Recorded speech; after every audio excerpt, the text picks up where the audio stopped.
ഇന്നിതാ അവതരിച്ച ഭഗവാനെ നന്ദഗോകുലത്തിലേക്കാക്കി വസുദേവര് തിരിച്ചു പോന്നതിന് ശേഷം നന്ദഗോകുലത്തിൽ അതികേമമായിട്ടുള്ള നന്ദോത്സവം നടന്നതായ വിശേഷങ്ങളൊക്കെ നമ്മൾ കേട്ടു. ഈ നന്ദോത്സവം അവിടെ നടന്നുകൊണ്ടിരിക്കുകയാണ്. നന്ദഗോപര് വസുദേവരുടെ അടുത്തൊന്ന് പോയതും അതുപോലെ കംസന് കരം കൊടുക്കലും ഒക്കെ ഉണ്ടായത്.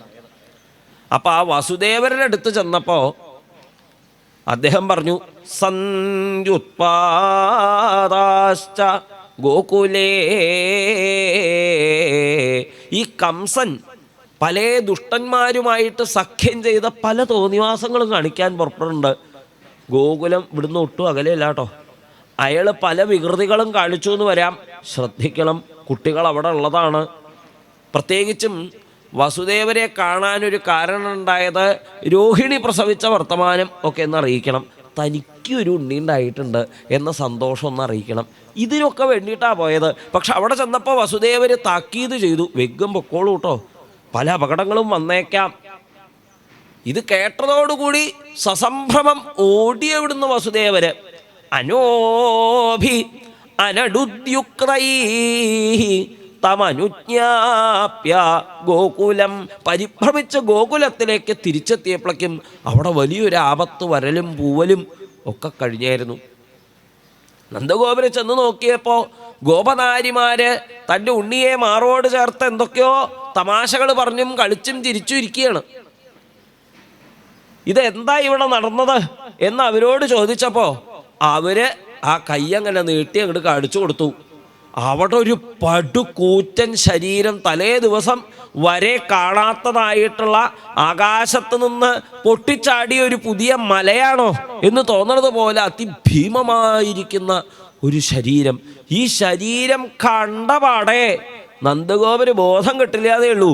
ഈ പടുകൂറ്റത്തിയെ ഈ കൃഷ്ണൻ കൊന്നതാണ് എന്ന് ആ ഗോപിമാരങ്ങോട്ട് പറഞ്ഞതോടു കൂടിയിട്ട് നന്ദഗോപര് ആ യശോദാദി ഗോപിമാരുടെ കൈകളിൽ നിന്ന് ആ കുഞ്ഞിനെ പിടിച്ചിങ്ങോട്ട് എടുത്ത് മാറോട് ചേർത്ത് അതിൻ്റെ മൂർധാവിൽ ആഘ്രാണിച്ച് പരമാനന്ദം അനുഭവിച്ചു എന്നാണ്. എന്താ ഉണ്ടായതെന്ന് നിങ്ങളൊന്ന് പറയൂ, എനിക്ക് ഒരു സമാധാനവും ഇല്ല എന്ന് നന്ദഗോപര് പറഞ്ഞപ്പോൾ ഗോപസ്ത്രീകൾ പറഞ്ഞു, ഇവളെ എങ്ങനെയാ ഇവിടേക്ക് വന്നതെന്നറിയോ അങ്ങേക്കെ? കേശബന്ധവ്യതിഷിക്തമല്ലികാ ബൃഹന്നിതംബസ്തനകൃച്ഛ്രമധ്യമാം സുവാസസാം കമ്പിതകർണഭൂഷണത്വിഷൽ കപോലാരുണകുങ്കുമാനനാം. അവളുടെ ഒരു വരവ് അതൊന്ന് കാണേണ്ട തന്നെയായിരുന്നു.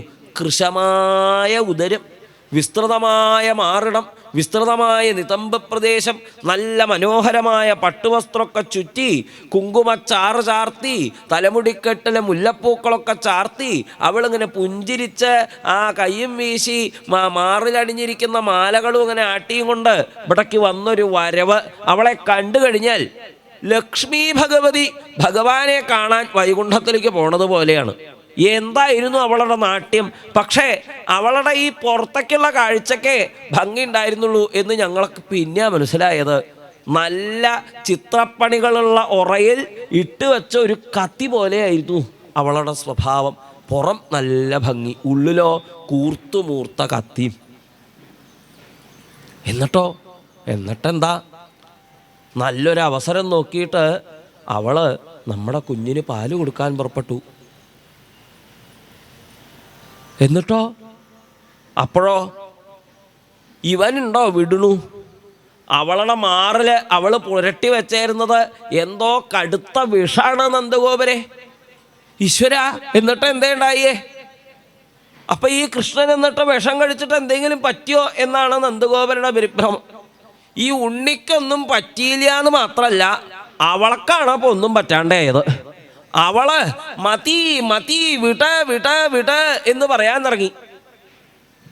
എന്താ ശരിക്കും സംഭവിച്ചത്? അവളുടെ ഉള്ളിലേക്ക് ഭഗവാൻ ഒന്നങ്ങനെ എത്തി നോക്കി. അവൾ അടുത്ത് വന്നപ്പോൾ തന്നെ ഭഗവാൻ കണ്ണടച്ചായിരുന്നു. എന്തിനാത്? ഒന്ന് നോക്കിയതാണ് അവളുടെ ഉള്ളിലേക്ക്. ചരാചരാത്മാവല്ലേ, ആരുടെയും ഉള്ളിലിരിക്കുന്ന ഭഗവാന് ആരുടെയും ഉള്ളിൽ ഇന്നതാണ് ഇരിക്കുന്നത് എന്ന് പ്രത്യേകം പറഞ്ഞു മനസ്സിലാക്കി കൊടുക്കേണ്ട ആവശ്യമില്ലല്ലോ. ഒരാളും പറയാണ്ട് കൃഷ്ണ ഞാൻ നിൻ്റെ ഭക്തനല്ലേ എന്നിങ്ങനെ വന്നങ്ങോട്ട് പറഞ്ഞാൽ കൃഷ്ണ അങ്ങോട്ട് നിരീക്കൊന്നുമില്ല. ഓ ഇയാൾ ഭക്തനാണ് എന്നാ പറയണതെന്ന്. കാരണം എന്താ? അയാളുടെ ഉള്ളിലിരിക്കണത് ഭഗവാനാ. അയാളുടെ ഉള്ളിൽ എന്തൊക്കെ ഇരിക്കുന്നുണ്ട് എന്നുള്ളത് ഭഗവാന് അയാളേക്കാൾ നന്നായിട്ടറിയാം. ഇവളുടെ ഉള്ളിൽ എന്താ ഉള്ളത്? കംസന്റെ കിങ്കരിയായിരിക്കുന്ന ഇവളുടെ ഉള്ളില് കൽമഷ അല്ലാണ്ട് വേറൊരു വസ്തുവില്ല. ആകെ നല്ലതായിട്ട് ഒന്നേ ഉള്ളൂ. അതെപ്പോഴും വരികയും പോവുകയും ചെയ്തിരിക്കണതായതുകൊണ്ട് അതിന് വലിയ കേട് പറ്റിയിട്ടില്ല. മറ്റത് എന്തു അവളുടെ ഉള്ളിൽ കടന്ന അപ്പ ചിത്തേ പ്രാണങ്ങൾ 5 അത് തരക്കടില്ലാണ്ടിരിക്കുന്നുണ്ട്. എന്നാൽ ഞാനത് സ്വീകരിക്കാം. എന്തായാലും ഒരാൾക്ക് ഒരു സാധനം കൊടുക്കുമ്പോൾ അത് നല്ലത് കൊടുക്കണമെന്ന് നിനക്കറിയില്ലേ? നീ എന്നിട്ട് ഈ ചണ്ടി വിഷ എനിക്ക് കൊണ്ടുത്തരാൻ പുറപ്പെട്ടിരിക്കണത്, എന്നാൽ നല്ലത് ഞാൻ എടുക്കും. അങ്ങനെയാണല്ലോ. കുട്ടികൾക്കിപ്പോൾ അങ്ങനെ മാനാവമാനമൊന്നുമില്ല. അയാളത് തന്നില്ലല്ലോ നിരീച്ചിട്ട് അത് എടുക്കാണ്ടിരിക്കൊന്നുമില്ല. ചിലപ്പോൾ വല്ലവരൊക്കെ വീട്ടിൽ വന്നാൽ കുട്ടികളെന്താ വിചാരിക്കുക? എന്തെങ്കിലുമൊക്കെ നല്ല സാധനം കൊണ്ടുവന്നിട്ടുണ്ടാവും വിചാരിക്കും.